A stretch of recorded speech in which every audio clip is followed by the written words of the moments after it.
So we're working on his kitty cat stuff. Come on. We actually have a kitten here who's really comfortable with dogs, so it doesn't run. Part of the issue with dogs chasing cats is that they get into it because cats always run. So it's really hard to, it's not impossible obviously, but it's easier to train initially with cats that don't run away. So the kitty's over here underneath the car. I can't see him there. I don't know if Barney's seen him yet. So what I'm doing is, we're just hanging out outside. When Barney sees the cat, I have the long leash on him. Viva, don't.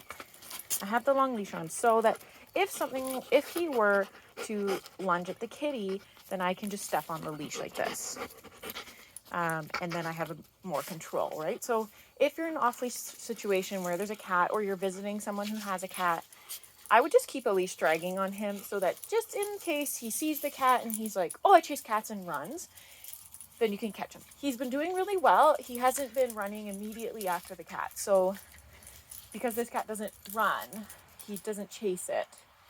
And the kitty also wants to play with him. So the kitty's been like pouncing him every once in a while and stuff, which is pretty funny. So I'll see if he comes out. But the other thing I'm doing is I'm just calling him. When he looks at the kitty, if he gets a little crazy, I'll either do the nose target or I'll just call his name, Barney. Good boy. And then I'll give him a treat for coming close to me and moving away from the cat. So that's if I see him. Okay, so here's the kitty came out there. Kitty's there. Go lay down. Murphy, go lay down, please. So he sees the kitty. He's posting up a little bit there. Kitty's there. Barney.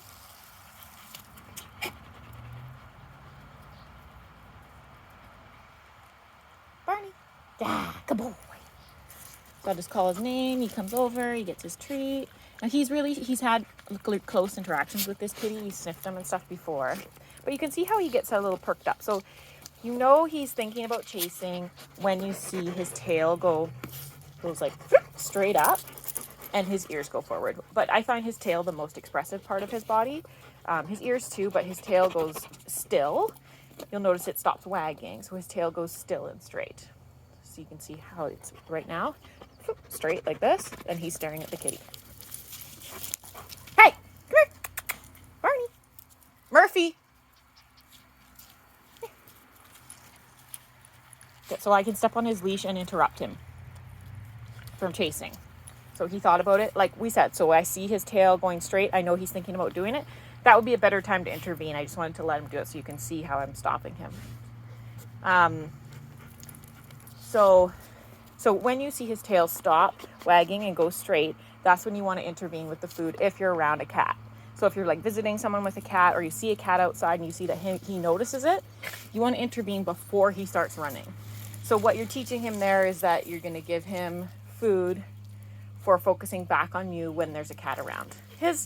When he gets close to the cat, he doesn't do anything if the cat doesn't run. So he just sniffs him and kind of stands there thinking like, well, are you going to run? So I think he just likes the chasing part. He's not actually aggressive towards cats. So, but he does need some help. You need to stop him from chasing, first of all, because that's kind of an addictive behavior for dogs. It brings out their prey drive. It's very exciting. So you just need to interrupt the chasing by leaving the long leash on so you have some control, and by calling him away when he sees a cat. And then the second part is just rewarding him for focusing on you instead of the cat when the cat's around.